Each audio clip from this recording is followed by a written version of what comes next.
जय हिंद दोस्तों। पिछले कुछ दिनों से जो देश में एक माहौल बना हुआ है जिसमें लोग ये कहने को मजबूर हो चुके हैं कि क्या अब किसी एक आम इंसान को किसी भी तरीके से किसी भी केस में उठाया जा सकता है। जी हाँ, यहाँ पे हम बात कर रहे हैं अर्नब गोस्वामी की, जो कि आज फाइनली बेल पे रिहा हो चुके हैं।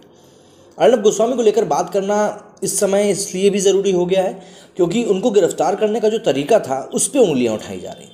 फिर उसके बाद कोर्ट के जो ऑर्डर्स आ रहे थे उनका पालन किया जा रहा था। कहीं ना कहीं कई लोगों ने इस बात पे भी सवाल उठाए कि जिस तरीके से 3-3 4-4 दिन का टाइम लिया जा रहा है, क्या वो सही है या वो गलत है। लेकिन इन सभी चीज़ों के ऊपर आज रोक लग गई जब फैसला आया सुप्रीम कोर्ट का कि भैया अर्नब गोस्वामी को रिहा किया जाता है।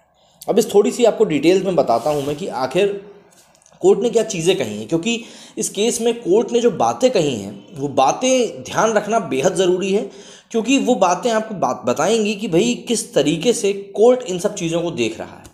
सुप्रीम कोर्ट ने अर्नब गोस्वामी को बेल दे दिया है। जमानत आदेश में सुप्रीम कोर्ट ने इसे मानने के लिए मुंबई पुलिस को निर्देशित किया है। जस्टिस चंद्रचूड़ ने कहा, हम मानते हैं कि जमानत नहीं देने में हाई कोर्ट गलत था। मैं आपको बता दूं, बॉम्बे हाई कोर्ट ने अर्नब गोस्वामी को बेल देने से मना कर दिया था। इसके साथ ही अर्नब गोस्वामी और 2 अन्य आरोपियों को 50,000 रुपये के बॉन्ड पर अंतरिम जमानत पर रिहा किया गया है। पुलिस आयुक्त को ये सुनिश्चित करने के लिए निर्देश दिए गए हैं कि इस आदेश का तुरंत पालन किया जाए, मतलब अर्नब गोस्वामी को रिहा किया जाए। लाइव लॉ करके जो ट्विटर पर पेज है, उन्होंने लिखा कि high court was an error in rejecting the application for grant of interim bell. Supreme court, ये सुप्रीम कोर्ट के कोर्ट वर्ड्स हैं। अर्नब गोस्वामी की जमानत याचिका पर सुनवाई करते हुए सुप्रीम कोर्ट ने सख्त टिप्पणी की है। सुप्रीम कोर्ट ने न्यायाधीश जस्टिस चंद्रचूड़ ने कहा कि अगर हम आज इस मामले में, ये बहुत इंपॉर्टेंट चीज़ है तो ये ज़रूर सुनिएगा आप लोग, कि अगर हम आज इस मामले में इंटरफेयर नहीं करते हैं तो हम बर्बादी की राह पर आगे बढ़ जाएंगे। उन्होंने कहा कि किसी की विचारधारा अलग हो सकती है और वो चैनल नहीं देखे। मतलब ये है कि अगर आपको अर्नब गोस्वामी की बातें पसंद नहीं हैं तो आप उस चैनल को ना देखें। लेकिन संवैधानिक अदालतें अगर ऐसी आज़ादी की सुरक्षा नहीं करती हैं तो फिर वो बर्बादी की तरफ बढ़ रही हैं, क्योंकि अभिव्यक्ति की आज़ादी की बात चल रही है यहाँ पे।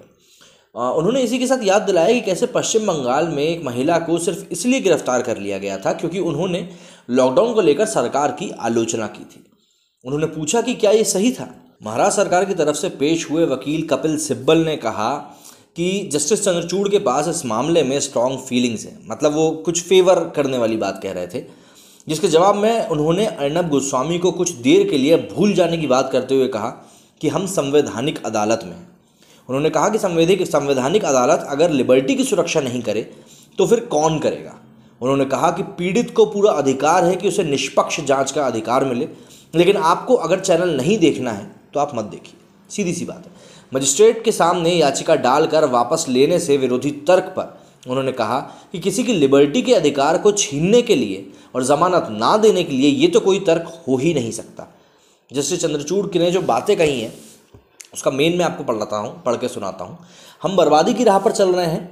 अगर आज इस न्यायालय ने हस्तक्षेप नहीं किया, उसकी विचारधारा जो भी हो, मतलब अर्नब गोस्वामी की और व्यूअर की जो कि उसके चैनल को देख रहा है, उसकी विचारधारा जो भी हो, अगर उसको वो चैनल नहीं देखना है तो वो ना देखे। लेकिन इस मुद्दे पर अगर संवैधानिक न्यायालयों ने आज हस्तक्षेप नहीं किया, इंटरफेयर नहीं किया, तो हम बिल्कुल ही बर्बादी की राह पर आगे बढ़ जाएंगे। आज हम सभी हाईकोर्ट को भी एक संदेश देना चाहते हैं, अपने न्यायाधिकार का प्रयोग वैयक्तिक स्वतंत्रता के बचाव में कीजिए। एक के बाद एक केस में हाईकोर्ट ने निजी स्वतंत्रता को नकारा है। क्या कोई आर्थिक चिंता से घिरा हुआ है और आत्महत्या कर लेता है तो हम उसे आत्महत्या के लिए उकसाना मान लें? आत्महत्या के लिए उकसाने और सीधे प्रेरित करने के साक्ष्य होना चाहिए। यहाँ पे इनका मतलब ये था कि जो चीज़ कही जा रही है कि अर्नब गोस्वामी के ऊपर करीब 84 लाख रुपए नायक जी के देना बकाया थे, तो कोर्ट का ये कहना है कि पैसों का बकाया होना क्या किसी को सुसाइड करने के लिए उकसाना सीधे तौर पे हो सकता है?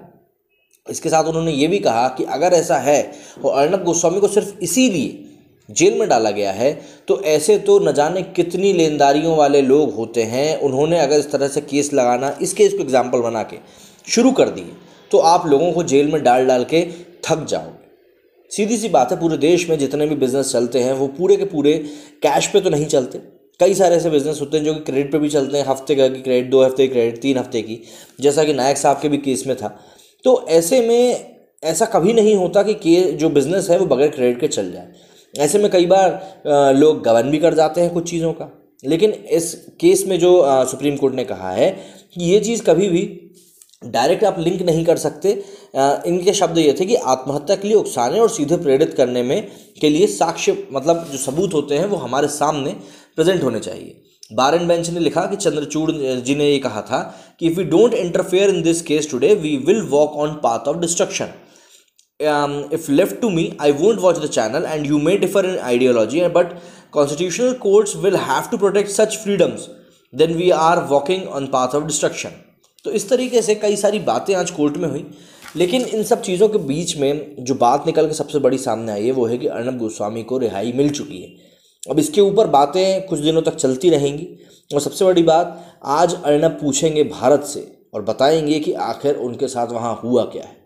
क्योंकि अर्नब गोस्वामी जिस तरीके से अंदर गए थे वो वाकई में बहुत अलग तरीका था।